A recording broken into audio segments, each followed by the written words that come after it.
Hey guys, today I'm going to show you a really cool activity using potatoes, but it's not a recipe, it's actually a craft. So the supplies you're going to need are a paintbrush, some paint, you're going to want some little cookie cutters. So I have a star here, you can see that, and I have a little tiny maple leaf and a really tiny little cat, and I just took these from the kitchen. And then you're going to want a little toothpick, or if you don't have a toothpick, you can use the side of a fork. And some paper, and then I have this, which is a little piece of scrap paper I'm going to use to put the paint on. And the most important thing is some slices of potato. So you're going to need to use a sharp knife, so make sure you get a grown-up to do it for you, but you're going to want to take a raw potato and cut slices of it about as wide as your finger, you see? Hopefully you can see that. It's about the size of my finger. Now, each potato slice is going to make one stamp, so I have 3, so I can make 3 little stamps. All right, let's get started. So, I'm just using this plate so that I don't get potato bits all over the table. So you're going to take one potato slice and you're going to take a cookie cutter. So let's start with this cat. And you're going to push it in to the cookie cutter. Or sorry, you're going to push the cookie cutter into the potato all the way down. And it's kind of hard. You're going to have to make sure you push it really hard. Both hands. There we go. And then you're going to just push it all the way through. So you're going to end up with, ta-da, a little cutout of whatever shape you did. Let me just carefully pop that through the other side without breaking it. Perfect. And this is just extra. And then let's make another one. So I'm going to take this one, and will the star fit on here? Yes, it will. So I'm going to just push that down. And then, oh, this one's a little bit harder. Let's see. There we go. And push all the way through with both hands. Perfect. Now I have a little potato star to go along with my little potato cat. And for the third one, I'm going to make this little maple leaf. So, same thing. Just push it all the way down. There we go. And all the way through. Perfect. So, oops, let me just get the cookie cutter out of there. There we go. So I'm going to set those aside, and on this plate I'm going to have my 3 little stamps. All right. So now it's time to start painting. So, I've got this green paper here, and I think the shape that I want to do is I'm going to do a fence with some cats on it, and then some stars and some leaves in the sky. So the first thing I'm going to do is paint the cats. So I'm going to take my scrap paper and this paint. This is gray. And because paint can make a mess, you're going to want to wear a smock or some clothes that you don't mind getting dirty. You don't want to mess up your nice clothes for this. Now you're going to take your little stamp and you're going to take some paint. You don't want too much or else it's just going to make a mess.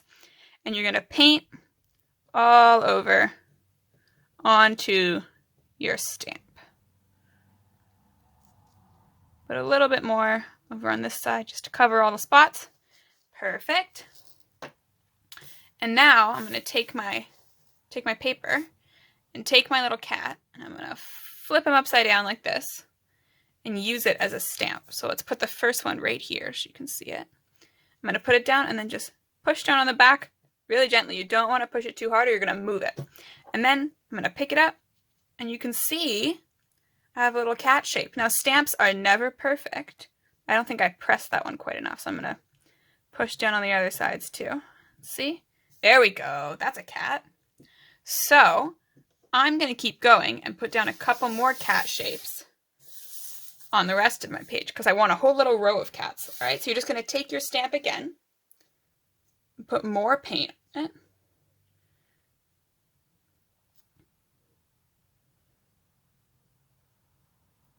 Try not to get too much on the sides or else it'll just get messy on your hands. And put down another little cat. So let's see, let's push this one down a little harder. Hopefully that line will be nice and clear. Let's see.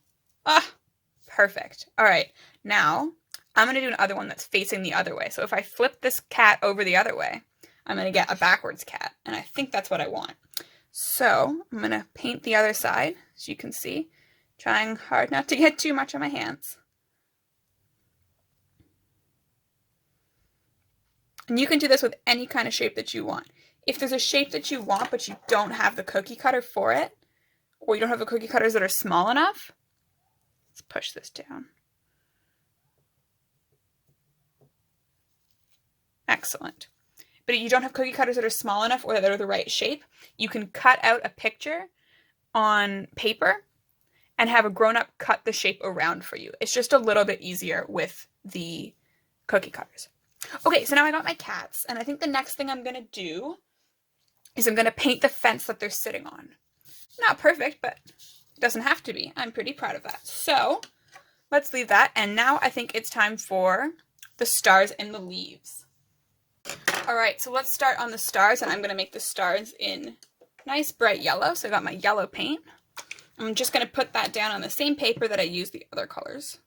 And I'm going to take my star stamp. And I have either you can wash the same paintbrush or use a new paintbrush, but you don't want to mix your colors or else you'll just get a mess. I'm going to paint all the yellow on.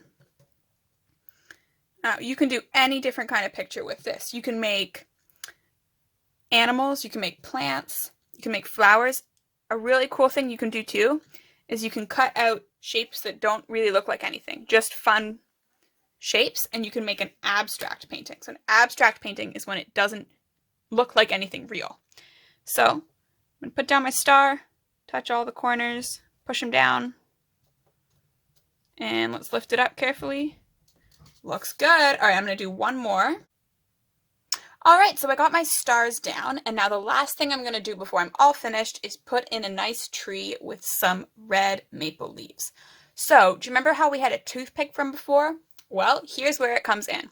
So, if you want to make a shape with more detail, what you can do is carve some lines into your stamp with a toothpick. So, you know how leaves normally have some lines down the middle? I'm going to make those with my toothpick. So, what you want to do is first you're going to draw them on with a pen or a marker. You get a little bit of an idea. It's kind of hard to see, but I can see it. And now you're going to take your toothpick and you're going to carve a line down. Now, if you've done this, now you have to make sure that this is the side. Oh, I shouldn't do this on the paper. I'm going to get water on my paper. Uh-oh. Let's do it on the plate. There we go. You have to make sure that this is the side that goes down onto your paper now. Otherwise, you won't see them. So you want to make it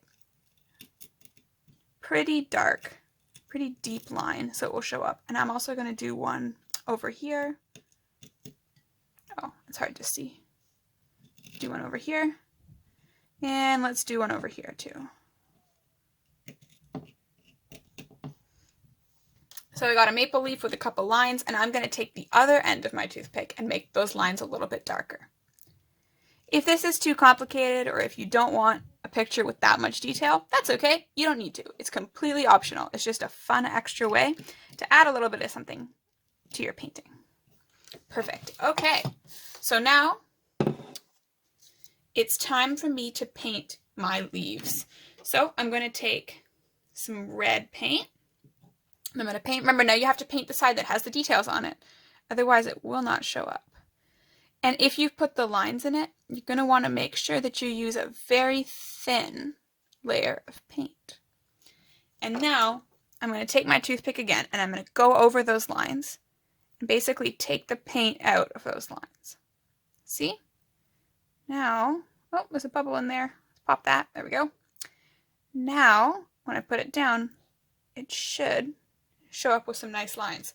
So let's put my first leaf. Ooh, I missed a corner. Let me fix that problem first. There we go.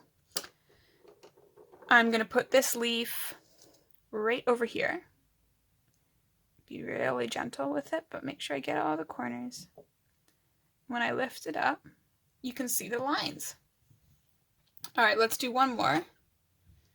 And I'm going to put them next to each other because then I'm going to draw some tree branches. So I'm just painting more paint on it, a nice thin layer. And now I'm going to go back to my toothpick and I'm going to clear out the paint out of those lines again. Otherwise, it'll just show up as one big red shape, which is okay too. I'm going to put this one down right next to the first one, push down all the corners, Let's see. There we go. That one didn't show up as cleanly as the first one, so I'm going to show you how you can tidy it up. You can just take a little bit of paint on your paintbrush, and you can fill in anywhere the paint didn't quite touch the page. But the other ones, like over here, you can see the yellow didn't fill in all the way, and there's some gaps in this cat over here. And I'm just going to leave them because I really like the way it makes the whole painting look really unique.